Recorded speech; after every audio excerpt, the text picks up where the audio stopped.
বাংলাদেশের জুলাই গণ অভ্যুত্থান পরবর্তী রাষ্ট্র সংস্কারের একটা ব্যাপক মাত্রার আলাপ আলোচনা আমরা করছি, কিন্তু নিশ্চয়ই এখানে যে সমস্ত রাজনৈতিক দলের নেতৃবৃন্দ আছেন তারা সবাই অকেবাল আছেন।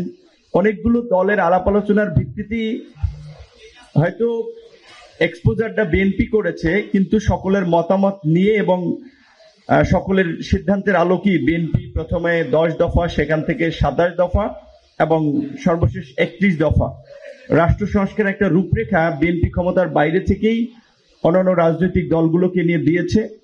এবং নির্বাচনের পূর্বেই, ফ্যাসিবাদ হটানোর পূর্বেই বিএনপির পক্ষ থেকে আগাম জাতীয় সরকার ঘোষণা, এই সংকটের রাষ্ট্রকে উত্তরণের জন্য একটা ঘোষণা ছিল, যার মধ্যে দিয়ে বিএনপি এই জুলাই গণ অভ্যুত্থানটা, এটা আমরা সকলেই জানি, একটা ছাত্র আন্দোলনকে কেন্দ্র হলেও এর প্রেক্ষাপটটা গত 16 বছর ধরেই গণতান্ত্রিক লড়াইয়ের মধ্যে দিয়ে তৈরি হয়েছে।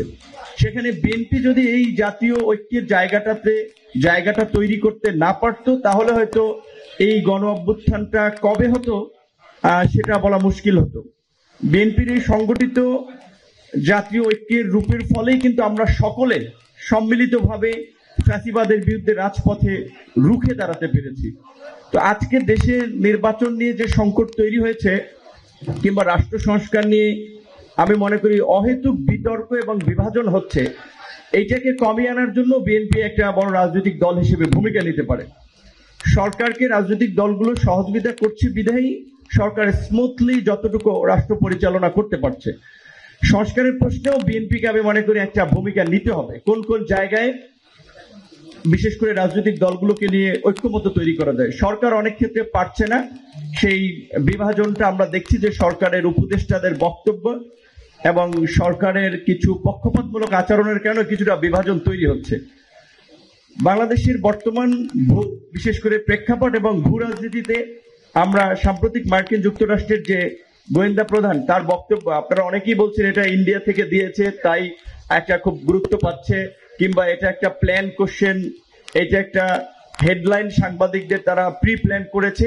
কিন্তু এই বক্তব্য কিন্তু 9/11-এর ওয়ার অ্যান্ড টেররের মতো আমি পশ্চিমাদের একটা ন্যারেটিভ যে বাংলাদেশকে ঘিরে ইন্ডিয়া তৈরি করেছিল এবং সেটা পশ্চিমাদের আপনার গিলিয়েছিল, সেই পুরানো ন্যারেটিভের ক্ষেত্রে আমি কিন্তু দেখতে পাচ্ছি। সেই জায়গা থেকে বিএনপির এখানে বড় রাজনৈতিক দল হিসেবে রাষ্ট্র পরিচালনার অভিজ্ঞতা রয়েছে, এখনো সরকারকে সুপরামর্শ দেওয়ার এবং সঠিক পথে পরিচালনার ক্ষেত্রে আমি মনে করি তারা ভূমিকা নিতে পারবে। তাই আমার মনে হয় যে নির্বাচন যত দেরিতে হবে সংকট তত ঘনীভূত হবে, এবং নির্বাচন যত দেরি হবে ষড়যন্ত্র তত ডালপালা মেলবে। নির্বাচনবিহীন অনির্বাচিত একটা সরকার দেশে থাকা মানেই হচ্ছে আসলে অনেক ধরনের ফায়দা নেওয়ার রাস্তা খোঁজা। সেই জায়গা থেকে রাজনৈতিক দলগুলোকে নিয়ে একটা নির্বাচনের প্রশ্নে বিএনপির আমার মনে হয় যে ঐক্যমতের দিকে যাওয়াটা দরকার। আজকের এই প্রোগ্রামে সকলের মাঝে গণ অধিকার পরিষদের পক্ষ থেকে কথা বলার সুযোগ করে দেওয়ার জন্য আমরা বিএনপির চেয়ারম্যান এবং আজকের যারা আয়োজক তাদেরকে ধন্যবাদ জানাচ্ছি, এবং আগামীতেও রাষ্ট্র সংস্কার জাতীয় ঐক্যমতের ক্ষেত্রে বিএনপির যে কোনো ইতিবাচক সিদ্ধান্তের সাথে আমরা আছি। ধন্যবাদ।